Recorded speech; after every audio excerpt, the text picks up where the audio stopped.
Hi everyone, welcome to the pilot episode of the Behind the Mic podcast. Today is going to be a really exciting day because I get the chance to get behind the mic and interview someone really important in my life to get to know his story, ask questions that I've never asked before.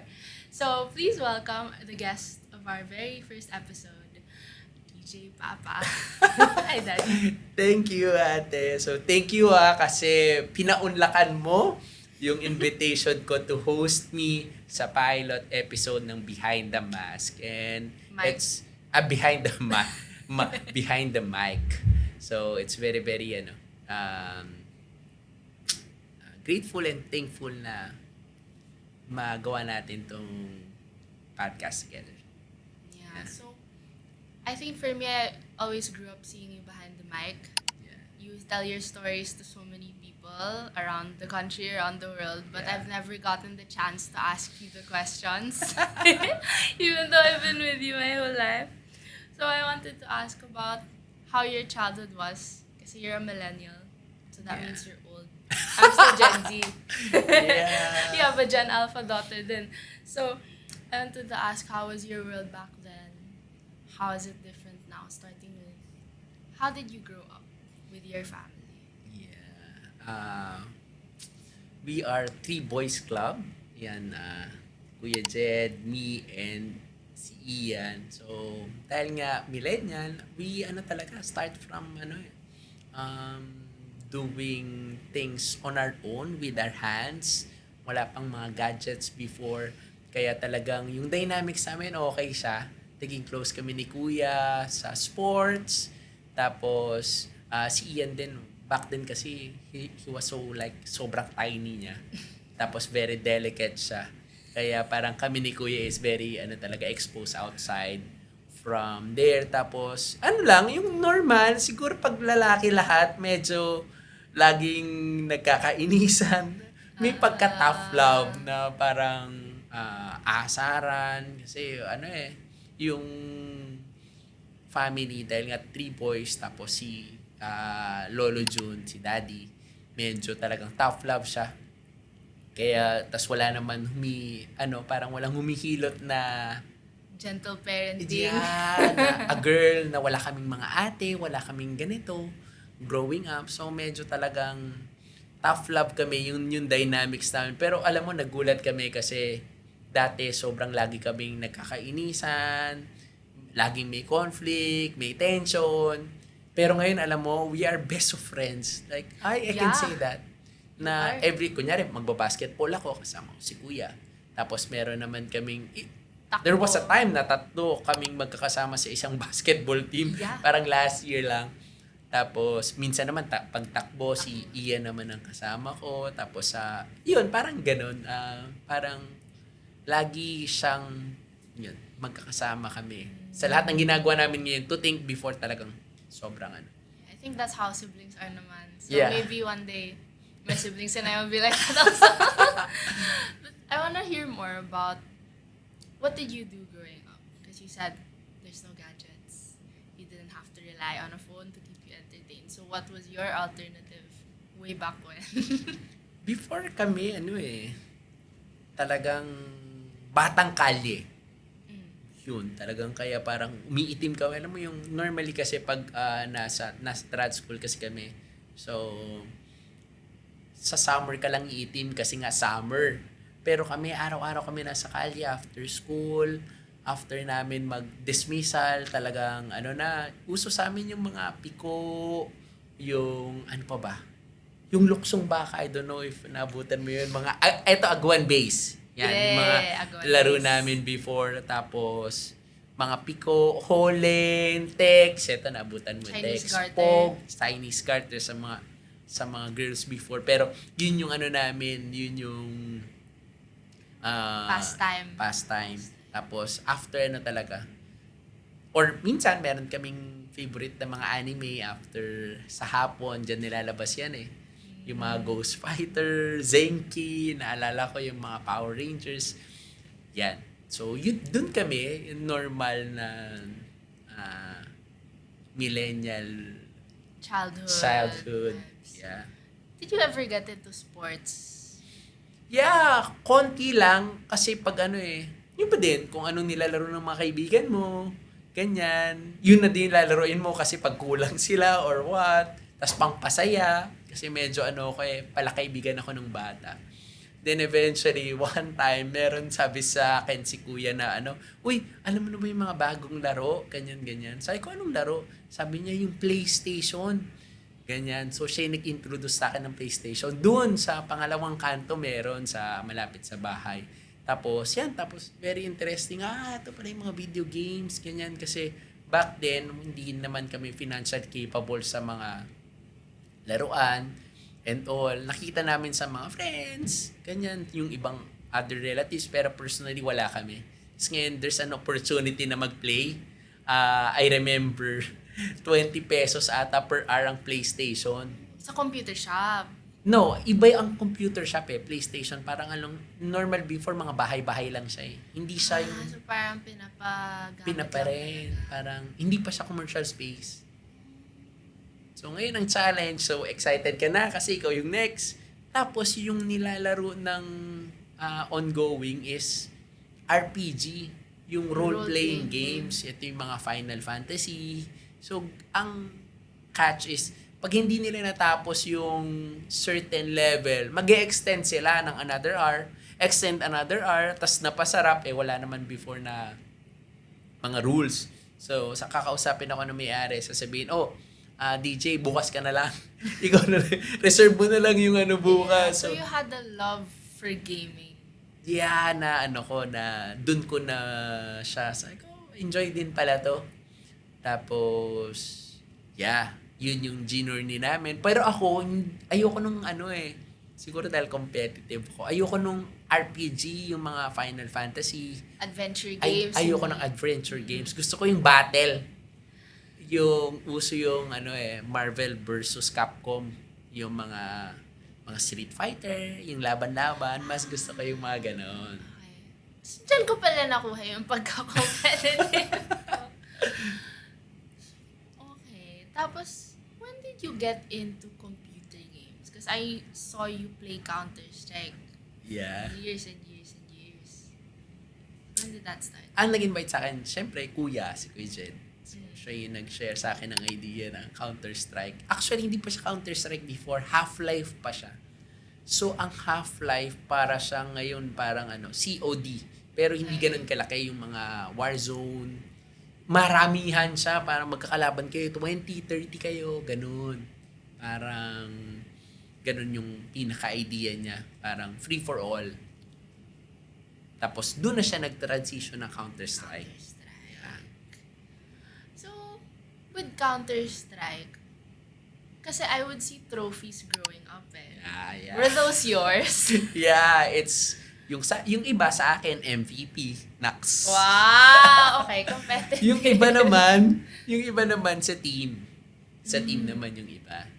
Kasi dahil nga kino-consider nila ako yung best player, sige, sa'yo na rin yung team trophy, sa'yo na rin yung MVP para may pang-display ka. Yabang, di ba? Humble. Okay, so Counter-Strike, navigating that world, kasi you said batang kalye ka, tapos biglang napunta ka sa gaming, tapos professional pala yung pinasok mo na gaming. So, how was that like growing up? Kasi you were a teenager, no? Yeah. You were how old? Na-introduce siya sa akin parang 11 years old 11 years old. So parang hindi pa ako teenager noon. Okay. Napupunta na ako sa iba't ibang lugar. Kasi before, Aldea, parang representative by representative Kumbaga sa basketball, barangay sa barangay, laban. Eto, computer shop to computer shop, naglalaban. So yung iba, tournaments, yung iba naman, money game. So doon ako na-expose ng as early as I was like 11 or 12 na ang idea nga ganito 'di ba yung ibang mga bata naglalaro para magbayad, pero back then medyo blines tayo ng skill. Pag naglalaro ako laging libre kasi sponsor ako ng mga computer shops. So parang alam mo yung idea na So, brand deal sa si DJ naglalaro sa shop natin. Kaya siya magaling kasi sa shop natin siya naglalaro. So, yung mga aspiring na gusto makipag-compete, makipag-tournament, so na rin naglalaro sa computer shop na yun kasi nga nakikita nila ako, eto yung mouse na gamit, at nakikita nila ako maglaro.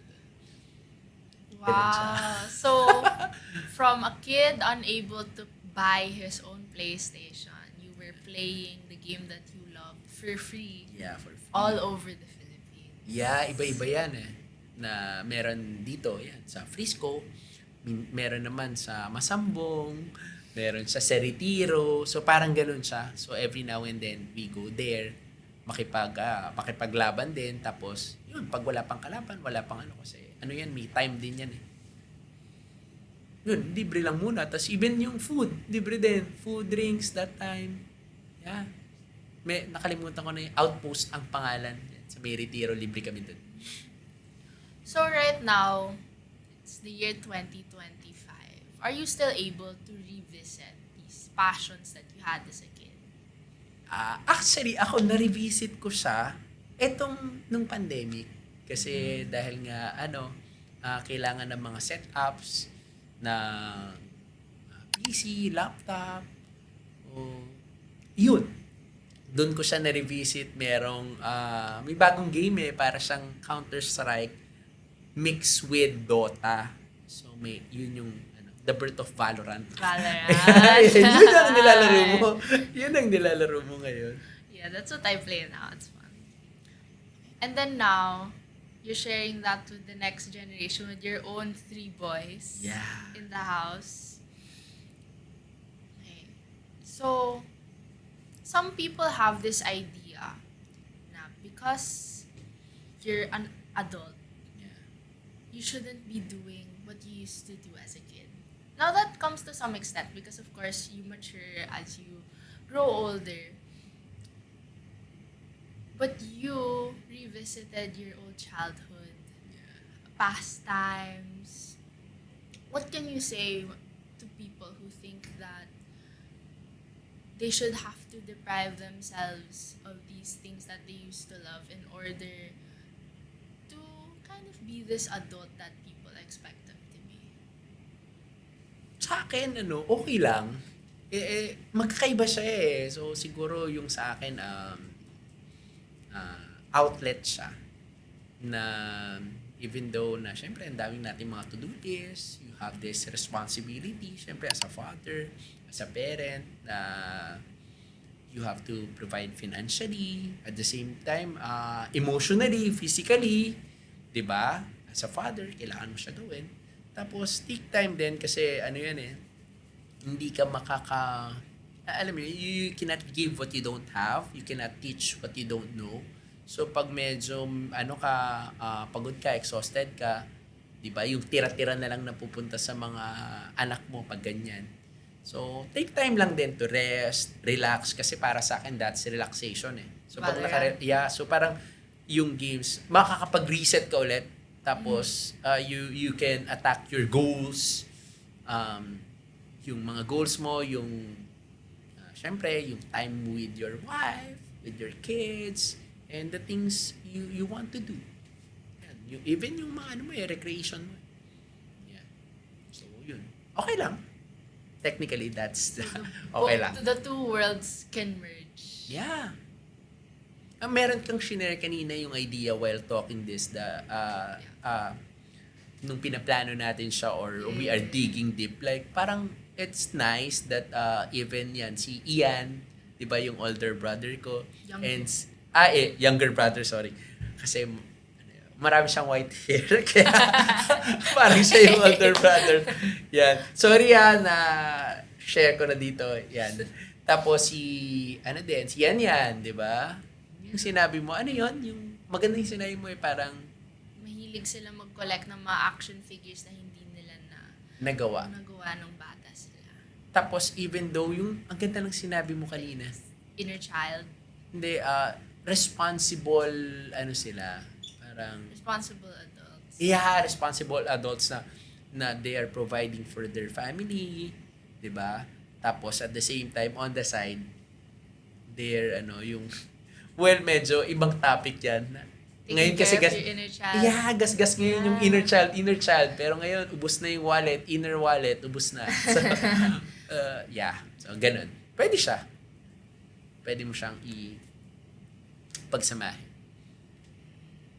Would you say you were a carefree kid at the time? Mga typical YOLO. Yeah. Pwede ko masabi. Kasi sobrang lakas ng loob ko eh. Pag nag-swimming kami, yung kinikwento ko sa inyo, umaakit ako sa mga rooftop, nasa talon ako sa swimming pool. Tapos, nang nakainom, 'di ba? Kasi uso mag-inom-inom sa amin before.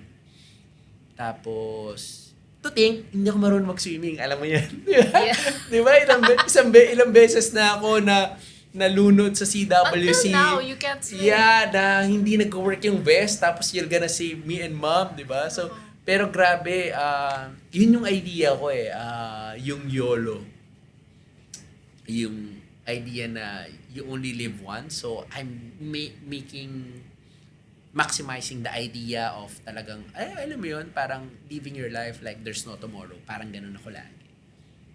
You only live once. I think there's so much that I was able to learn because of your story. But I want to ask for you to share something, maybe to our listeners here.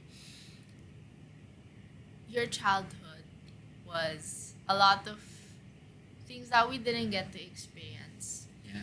And because nga it's a different generation, what are some lessons that you learned? Because of the world you lived in was really different at the time. Yeah. What are some lessons that you can share to our listeners today? Sa akin, wag ka matakot mag-try. Yung mga bagay na kahit hindi mo alam, wala kang idea, yung sinabi mo, ano yun? Yung fly before Building the plane while it's flying. Yeah, building the plane is, while it's flying is, okay lang naman siya. I mean, hindi mo kailangan malaman lahat bago mo siyang gawin. So, minsan, kailangan mo siyang gawin bago mo siya malaman. So, para siyang bike, hindi ka matututo ng bike pag by textbook, research, YouTube. Ngayon, merong uso ChatGPT. No. Kailangan mo siyang may experience. 'Di ba? You do it, balance after balance. Kasi hindi mo siya magagawa. Ikaw ba marunong ka ba mag-bike? No. Oh, 'di ba? So, kasi hindi mo siya nagawa. Pero I believe, 'di ba? Pag ginawa mo siya, 'di ba? Riding a bike, konti-konti, slowly, makukuha mo yung balance mo, yung rhythm mo. By what? Studying? By researching? No. By doing it. Practice. Kasi, wag matakot. Kasi ngayon, medyo, uso yung mga judger. 'Di ba? Ayaw natin ma-judge ng tao, ng society. Kaya, hindi, wag ko na lang gawin. Kasi baka ma-judge ako, baka mali, baka ano na lang iisipin nila. Pero, at the end of the day, it's, diba? Ikaw may gusto niyan eh. So, you don't care anong iisipin nila, basta alam mong tama, alam mong, diba, meron nag-spark sa yung curiosity. Then, do it. Tapos, pag, mali, adjust accordingly. Huwag ka matakot sa failure. Sa akin, siguro yun, isa pa yun. Yeah. Althea, na parang kami, na-build kami ng muscles of failure. Kasi pag ka talaga, outside ka talaga lumaki nung bata ka, childhood mo, yung mga games, siyempre hindi ka naman magaling, mga dadapa ka, nai-slide ka, nasasaktan ka, pero dun nabibuild kasi yung muscles mo eh. Yeah. Yung akala ng maraming tao, yung mga sugat, wala siyang effect. Yeah, syempre may effect siya and all. Kasi it's a painful thing that you have to go. Akala ng maraming tao, physical lang siya, pero mental siya and emotional. Not knowing na may effect siya. Kasi ngayon parang yung generations very fragile na ayaw masaktan yung mga bata. Yeah, the boys don't want to go outside diba? sometimes. Pero ngayon, na-inculcate natin sila na open natin sa kanilang idea na it's okay, madadapa ka, masusugatan ka, and it's okay. Doon lumalakas yung katawan mo, nabibuild yung muscles mo, yung bones mo, and doon nabibuild yung emotional quotient mo. So, mental, physical, emotional. Yan. So from you only live once, you only live once. Yeah. And that's what we're going to be talking about on the second episode of your podcast. So thanks, Daddy, for answering my first set of questions. Thank you, Althea, for sharing and sharing your thoughts then. At the same time, yung for parang daddy and daughter date na rin to. But with cameras and full production. Yeah. Thank you so much. So for the listeners watching, thank you for joining us for this episode, and we'll see you soon, and stay tuned. So thank you so much everyone for listening to the pilot episode of the Behind the Mic podcast. I'm Althea Papa together with my dad. Yan. Thank you, Althea, for hosting, and grabe yung mga questions mo. Medyo talagang ngayon pa lang shinare sa public information yung mga I'm doing content creation videos, and ngayon ko pa lang siya na-share.